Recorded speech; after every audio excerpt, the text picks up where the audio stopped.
All right. Views expressed here are not supported by and do not reflect those of the Evening Rush Network. Viewers' discretion is advised.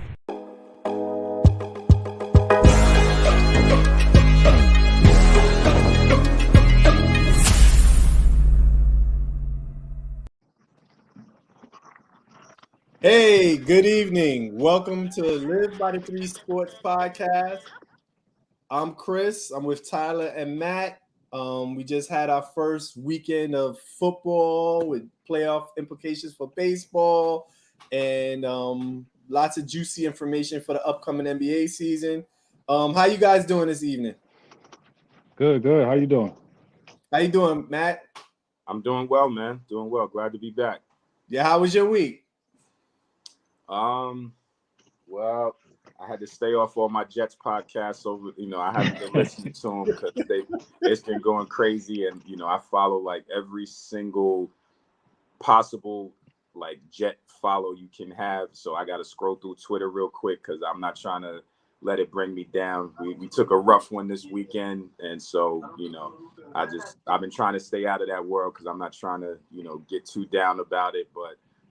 It was a rough weekend from that perspective, but we'll see what we got coming back. I think your punter looked good.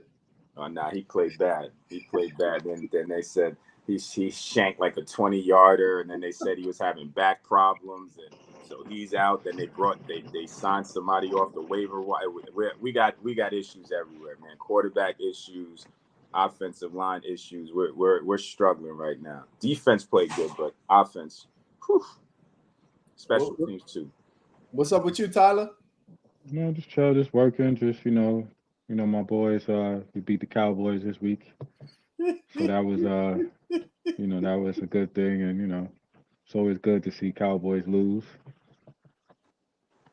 Always happy about that. Yeah, that was. I was catching the Seattle game. Russell Wilson coming back to Seattle with Denver. It's a pretty good game, really good game.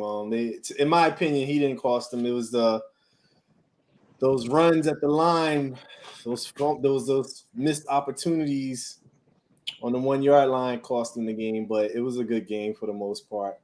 What do you think about that call? To kick the field goal. To kick the field goal. Yeah, I didn't. Yeah, I didn't like that either. What about you, Matt? What you thought about that? I mean, you would think, right? You would think you got a Hall of Famer, Super Bowl winner, and put the ball in his hands and see what happens. You would think that would be the way to go, but the football, he's a head football coach. Maybe he saw something different. Maybe he just wasn't feeling the vibe. It's so many things. Give me a political answer, man. Give me a political answer. Well, I know you're a coach, and I know you got to defend your peoples, but what you think, man? I don't like throwing coaches under the bus. I don't because I really don't. That's a little thing I got to get over. I know we're on the show. What if it was the Jets? To me, honestly, yeah, like. This is me. Yes, it's me speaking as a coach. I'm all about like just the vibe of how things are going. You know what I'm saying? Like you can look at numbers, you can look at stats, you can look at, okay, this is what happened in the past, but I'm a big believer in you gotta evaluate everything that's going on like in that moment, how your team is playing. And so from a football perspective, you got to judge how the defense is playing, how the offense is playing, how the other team is playing. Are guys in rhythm? Are they not in rhythm? You know what I mean? Like there's so many things going on that on paper you could look at a situation and be like, oh yeah, this is the way to go. But sometimes you catch a vibe of just what's going on in the moment, and you're just like, yeah, this might be what we would probably do, but something about it, I'm not feeling it. So then you go another direction, and then as a head coach, it's like, yo, what if it goes right, you get the credit. If it goes wrong, you get the blame. So it's just, you just got to go with what you're feeling at that moment or whatever your belief is. And, you just got to live with whatever happens. And he made, in hindsight, right? It looks like it was the incorrect decision, but something about what was going on just caused him to make another decision. And if it went well and they make the field goal and they win, then, it goes a different direction. So, So let me ask you this. Yeah. Since you want to be political, right? What do you think? What do you think he was thinking to make that decision? Like I said, like for me, like I said, I don't know how he coaches the game, and football is totally different from basketball. I've never coached, I've never played a snap of real football in my life, so I can't really speak, too in depth. But like I said, for me, if I'm in that position, and yeah, you have two options: you either go for it, or go for it on fourth, or you kick it.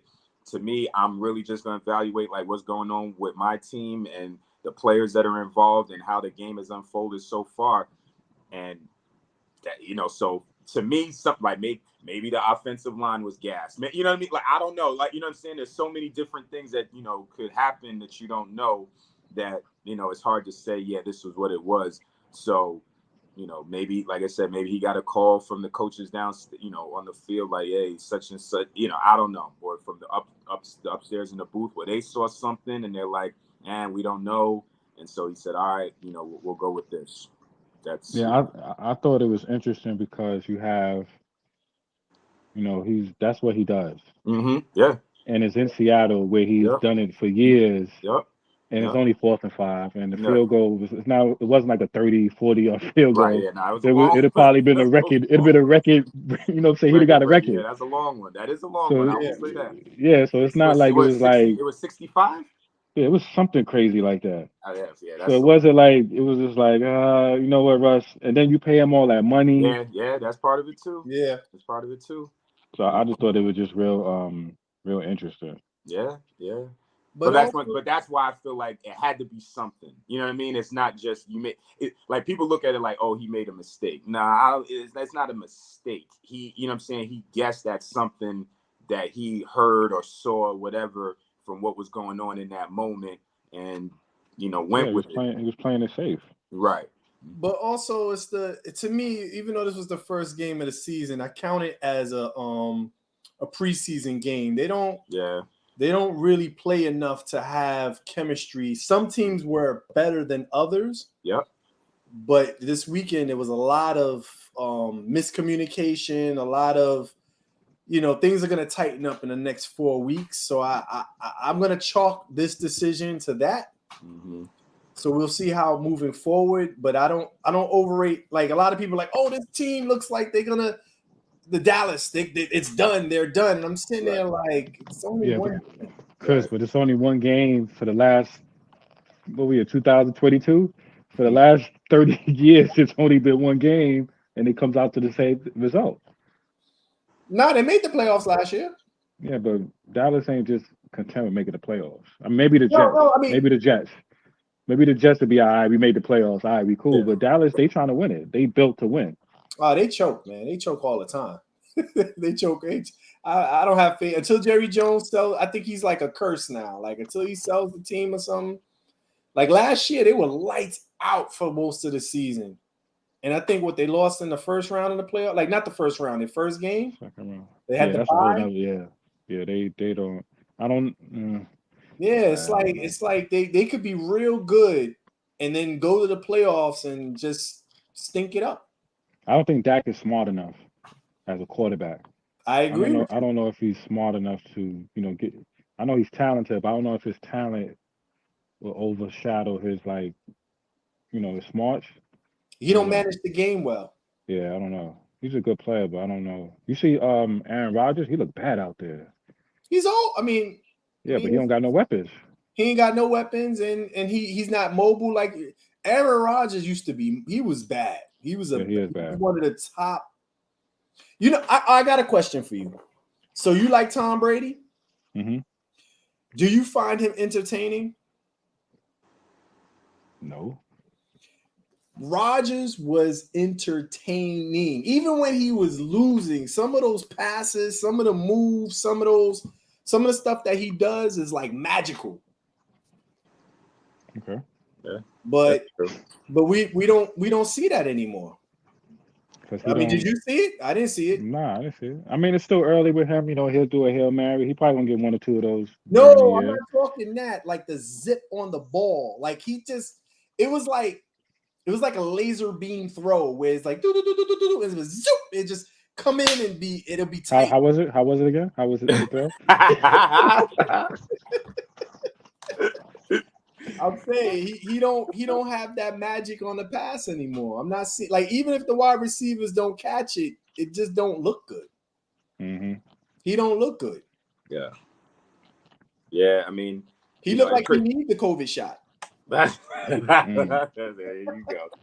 Now, but Chris, to go back to what you said, I think part of what you said, about the way people are looking at everything, like I think that's part of like the social media age, and then also the the television age, where people are trying to proclaim they see something early on, or write teams off, or crown teams right away. You know what I mean? Like they already talking about, it was the first game of the season. It was a Thursday night game, and people, the Bills play well, right? And everybody's like, oh, that's the Super Bowl, that's the AFC Super Bowl team right there. It's like, yo, it's the first game of the, you know what I'm saying? Like it's the first game of the year. Like, you know what I mean? Literally the first game, not even Buffalo's first game. It's the first game of the year. Y'all already talking about, who's going to go to the Super Bowl. You know what I mean? Like, Buffalo. But I think they did. But so many things can happen. But I feel like it's just the age of, the hot takes and the social media where everybody wants to be first to say, I called it blah, blah, blah, whatever back then. And they just, say things that it's like there's no time for development of the season. Like you said, where teams are still warming up, teams are figuring it out, teams that could start hot, get cold, injuries, all these different things. But everybody's quick to, say, oh, yeah, I know how this is all going to unfold, when nobody knows. Because if you did, then what's the point of playing the games? And also, you a coach. I see. Okay. You a coach. Okay. And also, coach. also regular season play and playoff play. It's not like you can have I forgot the quarterback from Baltimore, great in the regular season, but in the playoffs he has yet to do anything. Yeah. It's not fair though. He's been hurt. That's not fair. No. You can't put that on that. I agree, but I'm saying to you that I already see posts comparing him to the quarterback for Buffalo, and I'm sitting there like, off of one game. Both quarterbacks haven't really done much in the playoffs. Even though the Buffalo MVP, quarterback had a great, he won a game. No, Buffalo. I think it's I think there's levels, right? There's different tiers. So the top tier, if they clicking, you like, all right, they're gonna be a problem.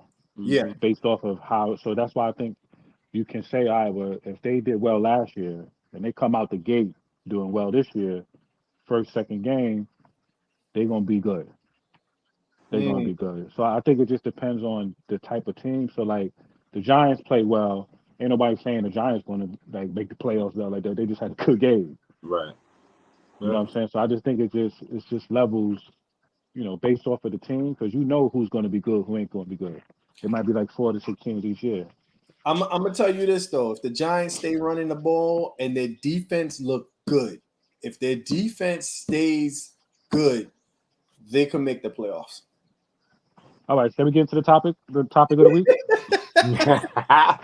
Wait, you don't think the Giants defense look good in game one? Yeah, but they're not making the playoffs. I'm saying they may not, but their defense. I'm more like, to me, what I look for is defense. If your defense is playing well early on, that's a great sign. No, they play well. I was happy that they won, especially for Barkley, because he's a beast. I think he need to get out of New York. Personally. Yeah, I wish he never came to New York. They ruined his career. Yeah. I mean, like he got hurt. He got hurt too, though. He got hurt. Yeah, but he got hurt because they put him in some dumbass play. Like, I forgot what it was that happened to him. It was unnecessary. They overused him to go nowhere. Okay. Number 2 pick. Yeah, and they got hurt. Set him back. Yeah. And I'm not a fan of Jones, their quarterback, either. I thought that was a bad pick. I stand by that. I don't know what the Giants was thinking drafting him so high. Yeah, I don't like it. I don't like him. Yeah, that was a terrible pick. I'm like, why? But yeah, basketball season coming up soon. I'm more excited about that. But yeah, the LA, they didn't look good Thursday night, but it's a whole new team. Yeah, you didn't see that game either? Yeah, you talking about the Rams, right? Yeah. Yeah, but the Bills, man. The Bills are tough. Terrible. The Bills are tough. Now the Bills are tough, but the Rams is a whole new team. I'm sitting there, offense, defense, everything is new. They got a couple of players back, but for the most part, they have a whole new team. It's going to take a minute to see if they're going to be good or not. But most teams coming back from the Super Bowl, they're not good anyway, though. Super Bowl jinx, what they call it. The Bills was the only ones that kept every year. 4 years in a row. Yeah, 4 years in a row. Everybody else That's amazing. Up year to year. Well, Bills and the Patriots, but the Patriots were cheating. They can win it every year. Maybe was cheating. Chill out, bro. Everybody manipulate the rules. Nah, they had tapes, man. It was so bad they had to burn them, man. They would cheat. That's how bad. They didn't even show the public.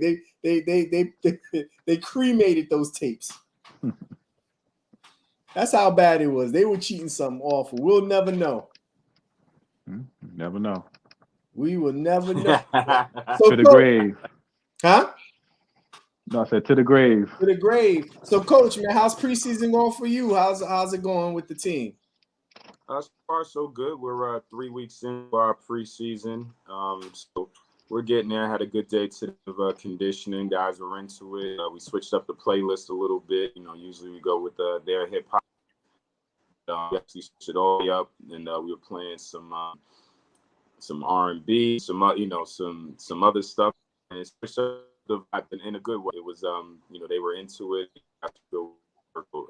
Far so good. And, we'll finish out this week, and then we have another 3 weeks of preseason before we get into it after October 15th. But I like my team. I think a good amount of talent, good guys, and working hard. They're listening. So, just one day at a time. Keep sticking with this. So when you putting a team together, when do you know who's going to start? Like, at what point do you have like your lineup that you're confident that you're going to start with? When do you get an idea? You can always guess, based on talent, but sometimes you don't know. Like, some guys you think have the talent to do, for whatever reason it doesn't click, and then somebody else surprises you. So I try to just stay in the moment and just, take it how it goes. Like, if you go into it saying, oh, this person's going to start and this person's going to be the leading scorer and this person's that team, but other times you really don't know. So you just kind of just roll the balls out and let the kids figure it out. And sometimes somebody surprises you. Sometimes somebody surprises you positively. Sometimes somebody surprises you the other way, where you thought, oh, this is going to be a guy that's really, going to, for whatever reason, they don't. So, you kind of got to, I'm a big believer, even you don't promise anybody anything. You never let the guys who you think are going to be good, you never tell them like, yeah, you're going to be the guy. And you never tell the guy who you don't expect that much from, well, you're not going to do that much, because on both sides, what incentive do they have to give it their all? They kind of think that things are already set in stone. So I kind of just leave it open competition, let them figure out whatever they show, myself and the other coaches is what we put the decision on, and then we rock from there. Yeah. All right. Did he answer your question, Chris? Yeah, he certainly did. Very I'm sitting here like, I don't even know why Chris asked that, because he's not going to tell him the truth. He's just going to give you something, right? You know what I'm saying? He's going to beat you in the head, and you're going to be like, all right, cool. I have a different question. I know you're probably going to try to beat me in the head. Returning starters, right? Are they guaranteed a spot the following year, or you just let them? No, sir. Because and I know you think I'm giving you the coach speak. That's actually how I feel. I feel like if you guarantee the spot to the guy coming into the next year, yes, he might be a hardworking kid and all of that stuff like that, but you also might be taking a chance that he takes his foot off the gas a little bit over the summer or pre-season, because he's already subbed. Then on the flip side, if the other on the team that might play the same position, if they feel like, well, this guy started last year and he did X, Y, and Z, it doesn't really matter how hard I work because I'm not going to get an opportunity, when the season goes around, then what incentive does he have to really work that hard? So I tell them all, listen, when we start, come back, whatever you did last year is appreciated and you got recognized for coming into this year. Everybody's starting from where one, and you earn every minute you get, every, starting positions handed out. So nobody comes in saying, oh, well, it doesn't matter what I do. I want them, at the highest level, and we shake out. And then everybody knows it was a fair process, and then you don't have you looking more than me and favoritism and all that. Everybody knows the guys that are playing and starting is because they earned it. It wasn't just because I gave it to them. And yeah, you there, Coach? Yeah. Okay. So I guess until he comes back. Another thing happened in the NFL. The coach for the Baltimore Ravens, the quarterback for the Ravens is he got this huge contract and he turned it down because it's only 150 million guaranteed or something like that. Mm-hmm. Yeah, I was like, I'll take $1 million guaranteed. Put me in the game. give me 100,000 guaranteed. Yeah, exactly. I'm like, wow. What do you think he's risking? You think he's at risk to lose it all? I don't think so. What I didn't see was, because I thought that he turned it down, where it rank among the other, say, top 5 quarterbacks in the league? Well, the number one contract is the Browns, is Watson. Right. The massage guy. He has the number one contract. You ain't never get a massage before? Well, man, don't do that. We gotta stick together, man. Don't do that. Matt, we ain't even talking to you because we know you being watched. Yeah, exactly. We want you to live through the podcast. Yeah.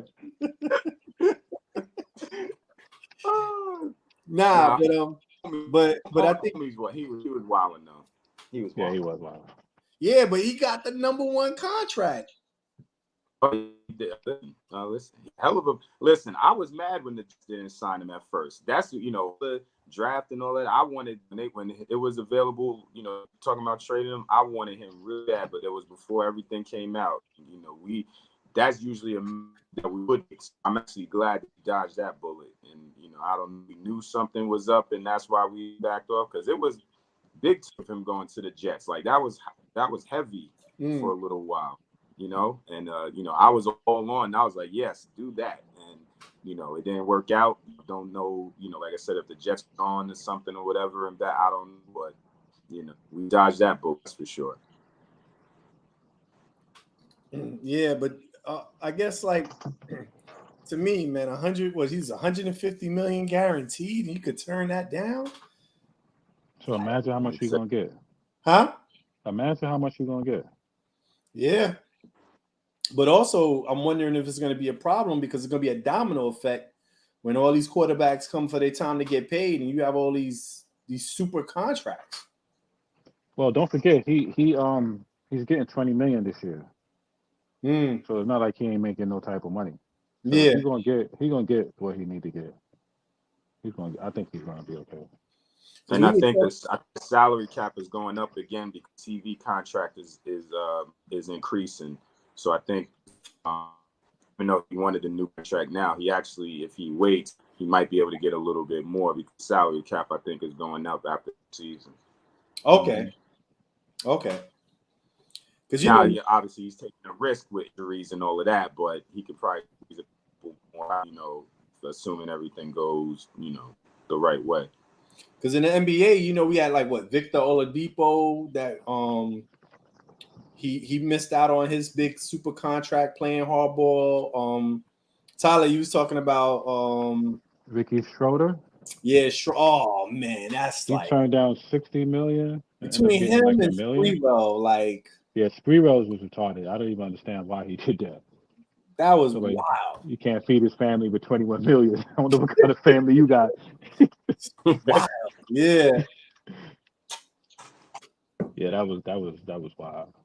Every can't have steak and shrimp every night. Yeah, he ended up going bankrupt. Yep, and then you like fighting for a hosting job on ESPN. No, he turned down an $84 million extension, a 4-year, $84 million extension. Whew. I'm sure he kicking himself every day he wake up. Word. Yeah, that's crazy. So I don't know. It's like, all these big that's why I saw that. I was like, but then, you're right. He hold on and just wait for the match of the, like, I guess he wants a contract better than Watson's. Yeah, because Watson's is fully guaranteed. I mean, he's better than Watson. He's a league MVP. You know what I'm saying? So it's like, if y'all gonna give him this, then what do you think I'm worth? And somebody will give him the money. Yeah. Somebody will definitely give him the money. He'll be fine. And they're not gonna let him go. Like, I think they have an option to even if, I guess, yeah. So it's not like he's gonna leave. And then I was hearing something about Dallas probably looking at what's this Kaepernick in Dallas. What you think of that? What they looking for him for? Saying they need a quarterback. Yeah. I think they should go after Garoppolo. I think that'd be a good move for him. He's just sitting on the bench in San Fran. Or get Cam Newton. Get somebody. Yeah. I would get Cam Newton over Cap. Don't do it. I don't know. Cam Newton. Okay. Over Cap? Yeah, I agree. We have more tape on Cam recently than we do on Cap. The thing with Cam Newton, though, is you kind of tailor your offense specifically to him. Mm-hmm.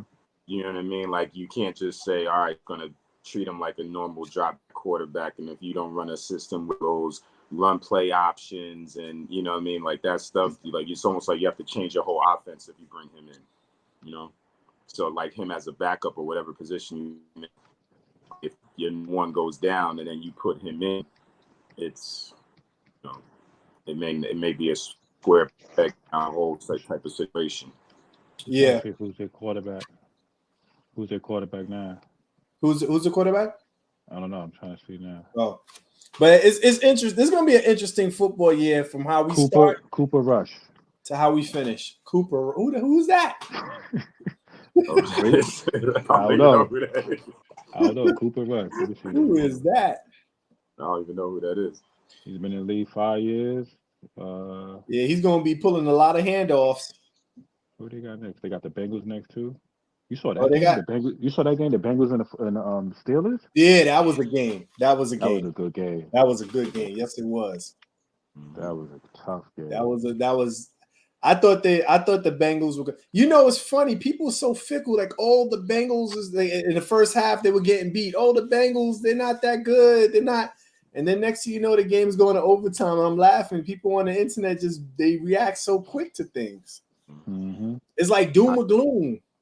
Hot takes. Yeah, it's like, man, they talking all this smack, and I'm sitting there like the Bengals. Yeah, this is the Bengals. The Bengals is for real. The Bengals are for real. And I forgot there was a play that happened in that game where like they should have won that game. Yeah, I know they missed a couple field goals. Yeah, you're right. There's a few plays. Like I was just like, man, that was between that and the Saints coming back. That was wild too. Yeah, I was like, Saints were getting smacked. I thought it was over. Man, I looked at the score. I was like, what? I thought my TV was on the fritz. I thought they were playing Atlanta. Atlanta Falcons stayed choking, but that's another story. What do you think about this? The Phoenix Suns owner gets suspended for a year and $10 million. What I don't understand is you have a league and you have an organization full of women and full of people of color, and you make those statements and they let him keep the team. Hello? No, I'm listening. Yeah, I'm saying, how does he get to keep the team? They fought when homeboy from the LA Clippers had his similar issues. They forced him to sell a team. How is this cat getting to keep it? But listen, before we answer that, we're going to take a quick break and we're going to come back and talk about this. Looking to podcast shows and do not know where to start? The Evening Rush Network can help you with that. Call us at 929-441-2417 or email us at theeveningrushnetwork@gmail.com for dates and prices. We got you for all your podcast needs. The Evening Rush Network. Tune in, subscribe, and share.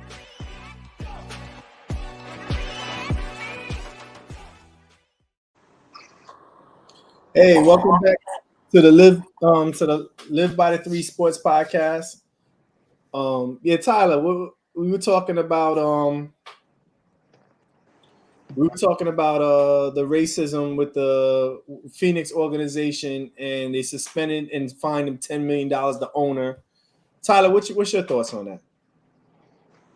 I mean, like you said, it's just I think it's just hard to just straight up remove someone because it's a lot of red tape. But definitely the stuff he was saying was way out of line, and he probably should lose the team. Do y'all think it has anything to do with the fact that it wasn't on video or audio the way the Clippers situation went down? Like, it just makes it more explosive. Like, when you can hear you know what I mean? Absolutely. Like, when you can hear or see it, that changes everything. Yeah, absolutely. I agree. Yeah, I agree. But and also, we're not hearing anything from the players. Right. We heard a lot from the players with the Clippers. We're not hearing anything from Phoenix, the actual players saying a word about this. So, yeah, it's not as bad. It's really ironic too that both times that this happened, both organizations have black head coaches. You know what I mean? Like, and that's not to say that it changes what they do, but you know what I mean? It's just weird. Like, the Clippers owners, he's saying this, all this, that, and third behind closed doors or whatever. And he's got, hired a black head coach.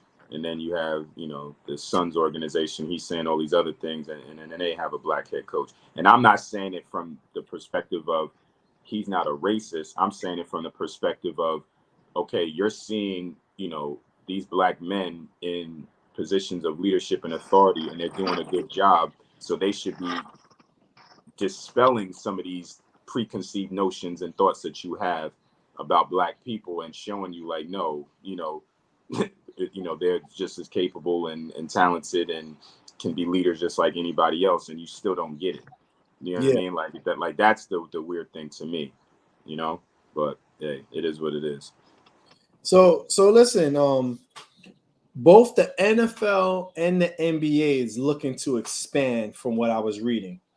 The NBA is looking to go back into the Seattle market, and both the NFL and the NBA is looking into Vegas, into having teams in Las Vegas.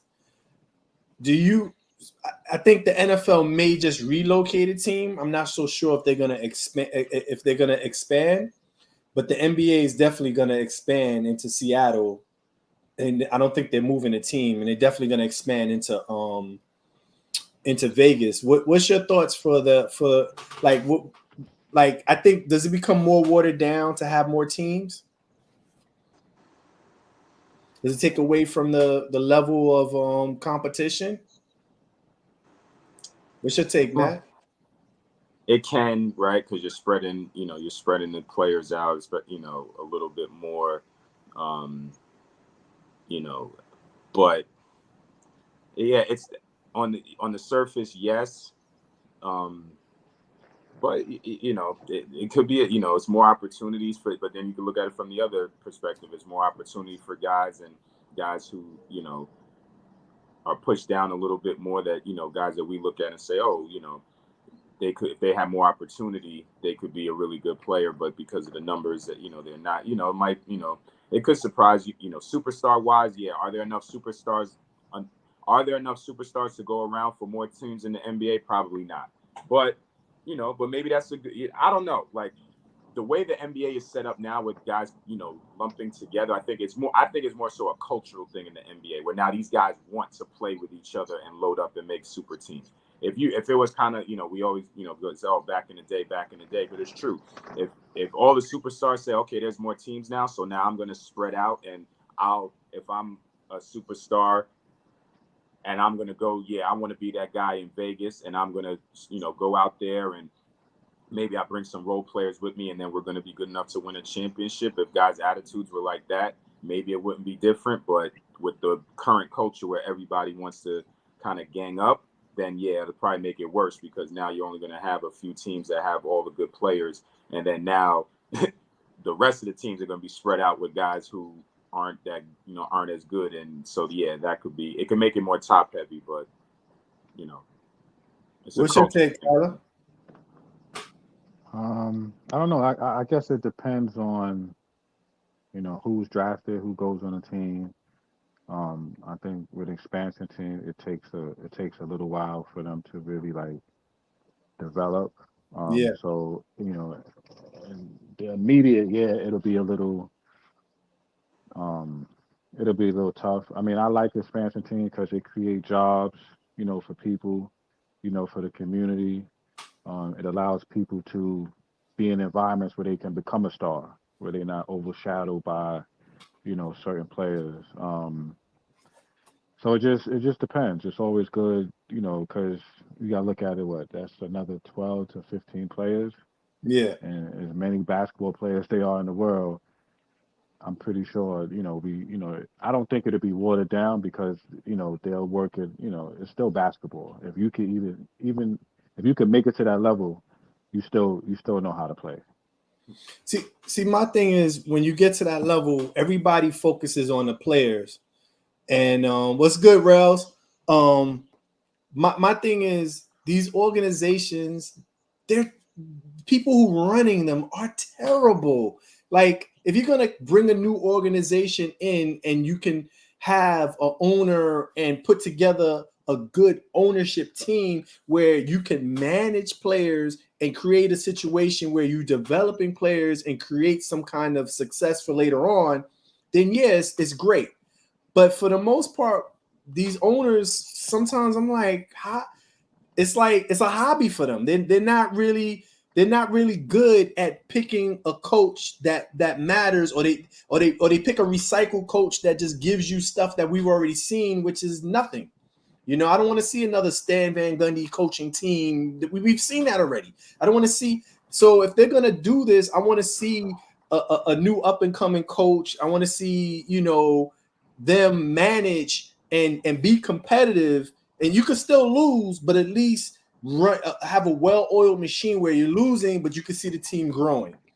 And that's the thing about when you go to expansion, is just, to me, like, is the ownership really going to care, or are they just going for profit, and then you're just going to see whatever they put on the court, and it's just terrible. That's just what I'm thinking. I mean, I think it also depends where they are too. So if the two cities that you mentioned, right? Yeah. You have Seattle and Vegas. Now, this is me stereotyping maybe, but you put a team in Seattle, you put a team in Vegas. The team in Seattle might be able to do what you said because it's going to be more about the community. It's a smaller city. There might be more patient as far as, all right, we want to do it the right way. Get a coach that doesn't maybe necessarily have a hot name, but develop some young guys, develop a young, chemistry, whatever. He might have a different systems a little bit. You put a team in Vegas, no, like it's not going down like that. It's not going down like that. You got to have a name coach that everybody knows is going to sell tickets, because there's the other stuff to do in Vegas. In Seattle, you got the Mariners, you have the Seahawks, but outside of that, it's a little bit of a smaller cities. There's less stuff to do, so they can do a little bit more patient and have a good, team and all of that. It'll be supported. You're in Vegas, they're going to have a hot shot, a coach with a big name. You're going to have to try to get free agents right away. You're not going to be able to slow build it because it's just a different clientele, and, it's going to be different. So I think that factors into it also, for the type of organizations that you're talking about, where Vegas is going to be looking at it like, no, we got to compete with the Lakers right away. We got to compete with the Knicks and the, not necessarily record wise, but just for that,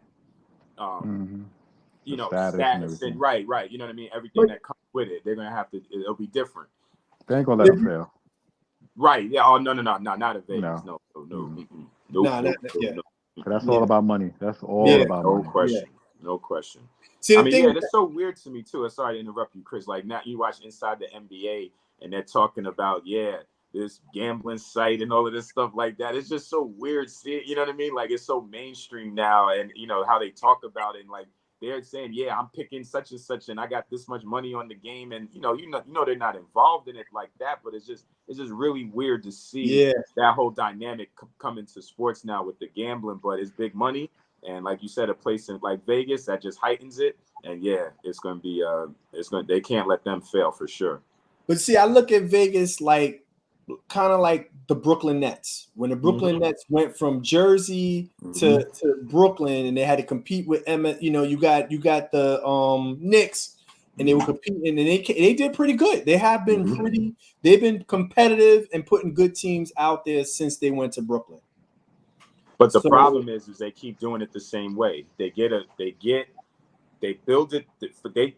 It's similar to how the Mets and the Jets are. It's real interesting. And the Nets, and the Jets, they all do it the same way.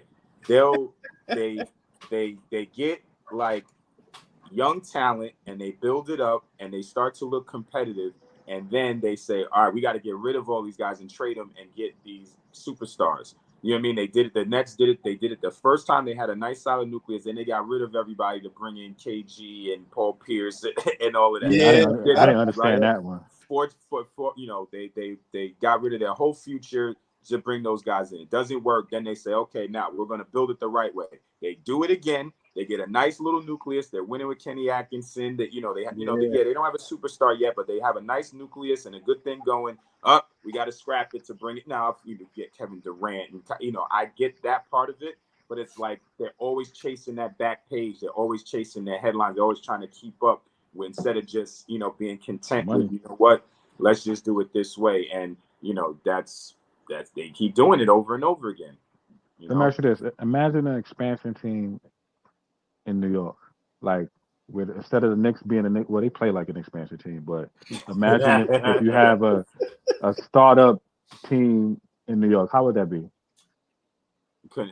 I mean, it's too much between all the talk radio, all the beat writers, it's too much pressure. You know what I mean? Like, it's too much expectation. It's too many people writing about it. You know what I mean? Too many people talking about it, too many people commenting. You can't.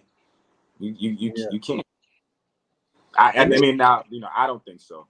And that's any sport. Even if you go outside of basketball, any sport. New York media is vicious. Vicious. They run with stuff that's not even true and don't even apologize. They just they treat the players like they're enemies sometimes, in my opinion. Yeah, they are. What other cities are they for the NBA? What other cities are like in the running? Because I know they put bids in. So you mentioned Seattle and Vegas. Who else is in the running? Yeah, I just thought it was Seattle and Vegas, but those two. Okay, but it's definitely going to be two. Huh?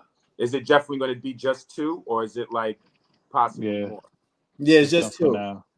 But now, how is that going to work? Are they shift? Because now that's two teams that are on the West Coast. Are they shifting like some of say like a Memphis and New Orleans, like moving them to the East? How are they going to do that balance-wise? You know what I wish they would do? I wish they would get rid of the East and the West and do a different kind of system where it's not so it's just. I don't know if they could change the format like they did for the All-Star game where you just pick players and you go one side to another.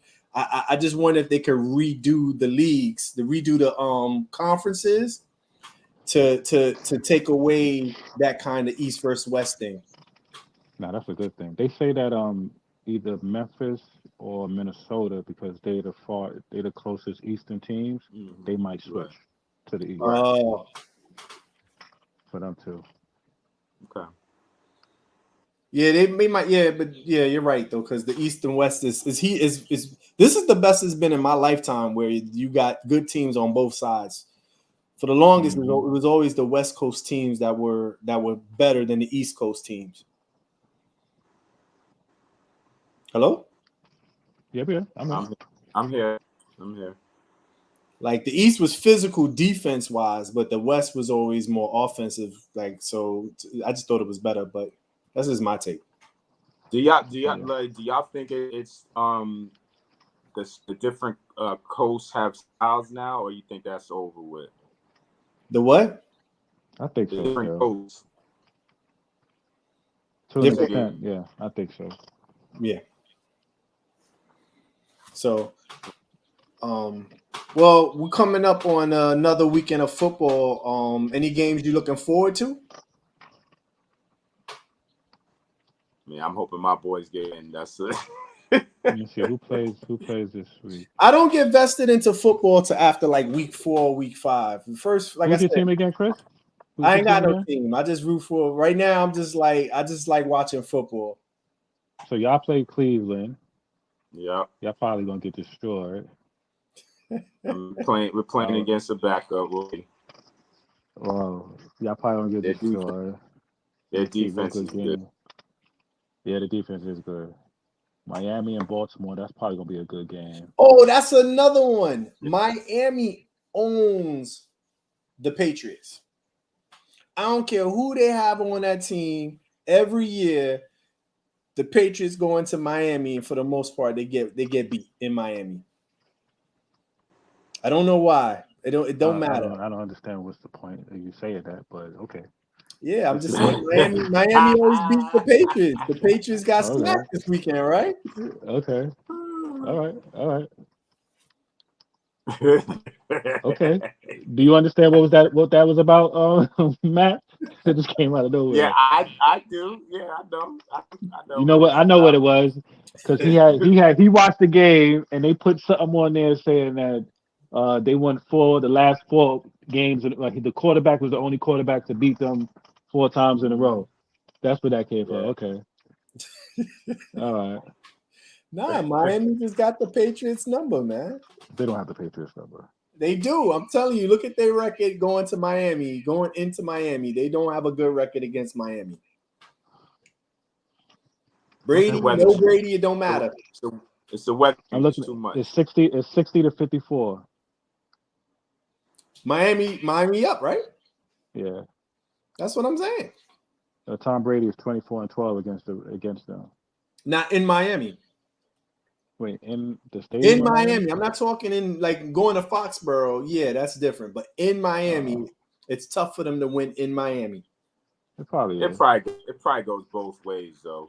You know what I mean? Like it's hard to, if you're in Miami, it's hard to win in Foxborough, especially if it's disturbed, and vice versa. It's hot, and you're going down to Miami, you're not used to that humidity, and this is a September game. You know what I mean? That's what I'm saying. Miami's a tough. Do you have their record going into Miami? Let me see. Because I'm pretty sure it's not good. Because playing in Miami, but it's funny because you look at other teams go into Miami, it's not the same. But for some reason, the Patriots in Miami, when the Patriots go into Miami, it's a tough game for them all the time. Yeah, it's probably hard to get up for them. You know what I'm saying? Like, no, I'm just saying it's just hard. You know what I'm saying? It's just hard. It's just hard to get up for like Miami. Like, it don't matter who's playing for Miami on there. I don't know why. Yeah, that's what I'm saying. Stone Tone. It's always tough for them to go into Miami. Yo, you know what? I want to say this though. What the hell is a commander? What the hell is that, man? Commander-in-Chief. Who the hell named that? That's terrible, man. That's like one of the worst names ever, man. You can't. I'm going to the Commanders game. What the fuck? It's Commanders-in-Chief in Washington, D.C. Oh, man. Who the hell picked that name, man? They should be fired, Commanders. You like that name, Tyler? Absolutely not. It's I don't terrible. even like the team. Huh? I don't even like the team. No, I don't like the team, but the name is terrible. I don't wish that on nobody. Yeah, that's a bad name. I got drafted by the Commanders. It sounds like you about to serve or something like that. Yeah, right? You about to go to war or something, you know? Yeah, that's horrible. Yeah, that's one of the worst names ever. How you feel about the Cleveland Guardians? Huh? Who is that? How you feel about the Cleveland Guardians? Was that a Marvel movie? What is that? No, there's no. I'm not even supposed to say the word more. The baseball team. That's their name? Mm-hmm. Sound like a Marvel movie or something. I was thinking the Guardians of the Galaxy. Yeah, that's what I was thinking too. Mm-hmm. But I ain't gonna lie, it sounds a little better than Commanders. Nah, that sounds horrible. Yeah, Where are the yeah. Guardians? Yo, it Who's the sounds like Guardians? it sounds like the team they ride on horses to go to the game. Like, Yeah, can't say that word. You know, yeah, you ain't gonna get me on live saying it. yeah. We got a good Respect. game.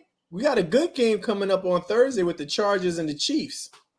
Yeah, that's gonna be a That's good game. That's gonna be a real good game. Who you like in that? Yeah, that's a pick 'em for me because I think Where they play at? I want to say Chiefs, but the Chargers kind of got the Chiefs number. Yeah, Chargers is tough. Yeah, like I could see the Chargers winning that. Chargers is tough. Chiefs are tough too, though. Yeah, then you Oh, got they play. huh? Oh, that's tomorrow. Yeah, tomorrow. And then you got the Dolphins and the 17. Ravens on Sunday. That's gonna be a good game. That's gonna be a real this Dolphins team is pretty good. You think they go all Well, I the way? mean, it's still preseason, but they on paper they look they decent. Yeah, they look good on Madden too. No, they didn't. No, they didn't. We They look good on played Madden. really bad. No, they did not look good. They played okay. I will say Lamar Jackson made a couple throws in that game. It was like, okay, that was a big time throw. But they did not look good. We just played really bad. I'm not gonna give them that, and I'm not hating. I'm just keeping it. They did I don't not know. look good. I'm feeling that like right up in here. I feel a little hate right up in here, son. Yo, Matt, I guarantee you, I think the Jets could definitely beat the Browns this weekend. No way. I mean, I'll bet you a massage. Hey, yo. We're just our inch bug is just bad, man. Our injury bug is just bad. Like if we had our full team, I would feel good. I feel good about it. But Flacco did all right. He played. I'm not gonna crush him. Obviously, the offensive line was really bad, especially on the left side. So he didn't really have time to throw and all of that. The running game couldn't go on the left side, but he didn't look good. So we'll see. But the reality is the offensive line is not going to get miraculously better in a week. So he's gonna look the same. And I think that Cleveland's defense is a little bit better than some more. So it's going to be a tough game.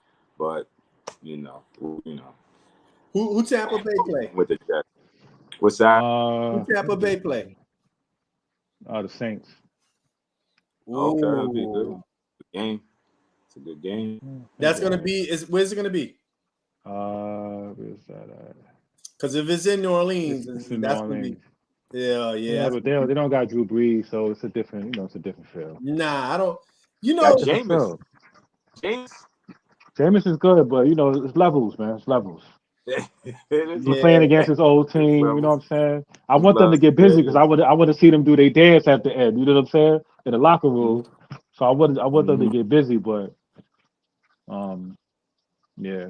Yeah, Stone said the Miami Dolphins are 6-2 at home versus the Pats since 2013. You still on that? Right? How many playoff wins did the Dolphins have since 2013? I'm just asking for a friend. Yo, Tyler, that was their playoff. That's it'd be like that. But it depends what years you're talking about. Because Don Shula had a lot of them, and the Patriots weren't good for a while, and then flipped. You said Don Shula. We gotta go back to black and white. Back. Who's that? Who's Don Shula? Who's that? Yeah. We gotta go back to black and white. Don Shula is the guy that Belichick is. No, I know who he is. I'm just playing. No, I know. Yo, Matt, check it out. We got 7 minutes left. Yo, can you give us a Charles Barkley story?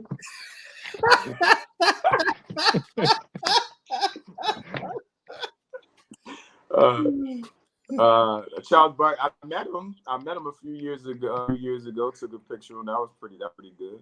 That was cool. Did you share donuts with him? Did he have his Krispy Kreme? Nah.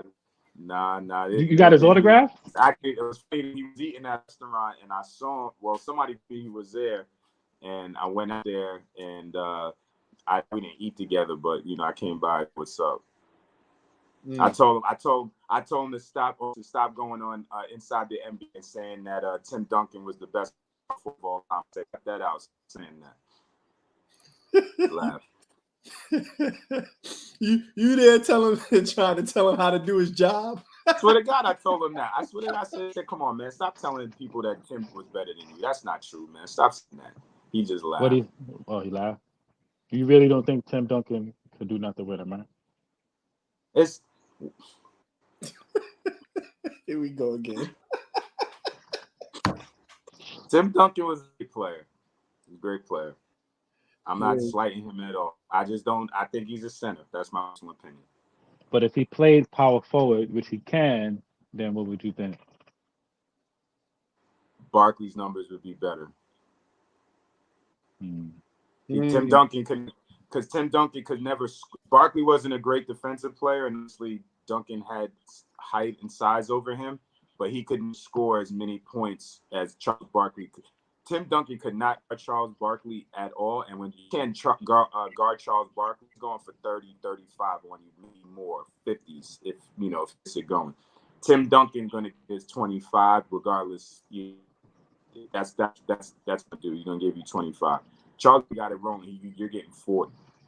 You can't guard him. So he used to give people 40 like that. I don't remember like that though. Yeah, I don't remember that either. Yeah, you said 40. You threw me for a loop. Let me do this. Look at the all-time top scoring single game performances in playoffs and regular season, and see how many times Charles Barkley pops up at the top of that list. Playoffs, regular, whatever you want to do. Play regular season. If I'm not mistaken, right now he's all time most points in a single game. Charles Barkley is. See who he is. Yeah, he's fourth. So 34? No, 34. 56. Yeah, 56. Come on, baby. I tell you, he's built different. You know where he got that 56. But his name is only one time on the list. I didn't really say anything. No. One time.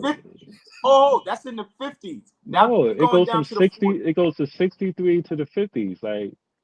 Yes, and now go to the 40s. Let me click on something else. Yeah. You still there? Oh, okay. There you go. I don't know. I say Tim Duncan is the best power forward all time. And then you can check how 20 plus rebounds. You can check how many 20 plus rebounds he had in his career. Check those versus Tim Duncan. So only see two. I'm in the 40s. So you're in the 40s? Yeah. How many? Yeah, a little different.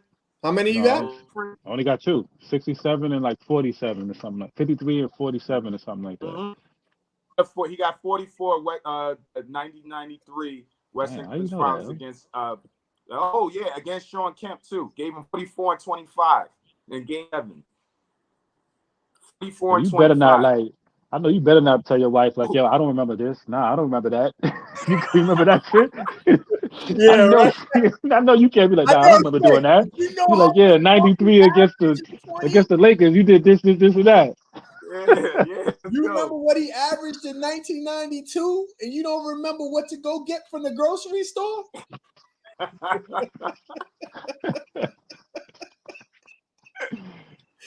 Oh man.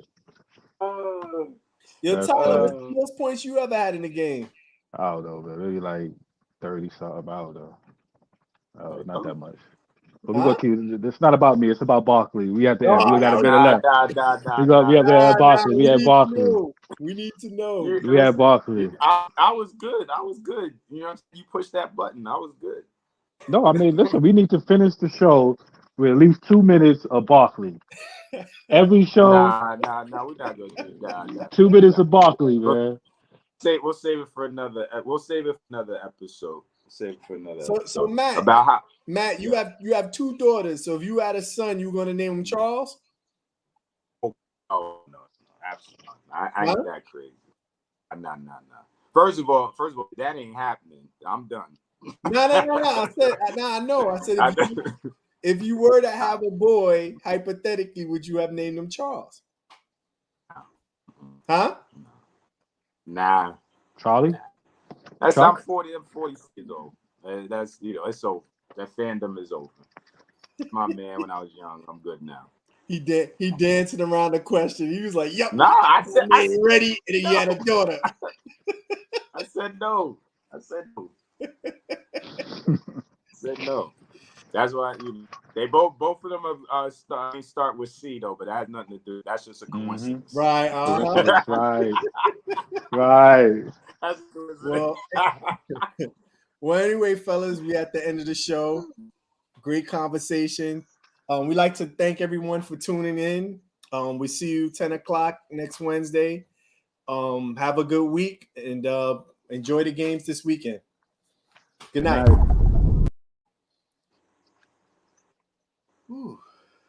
What's going to be the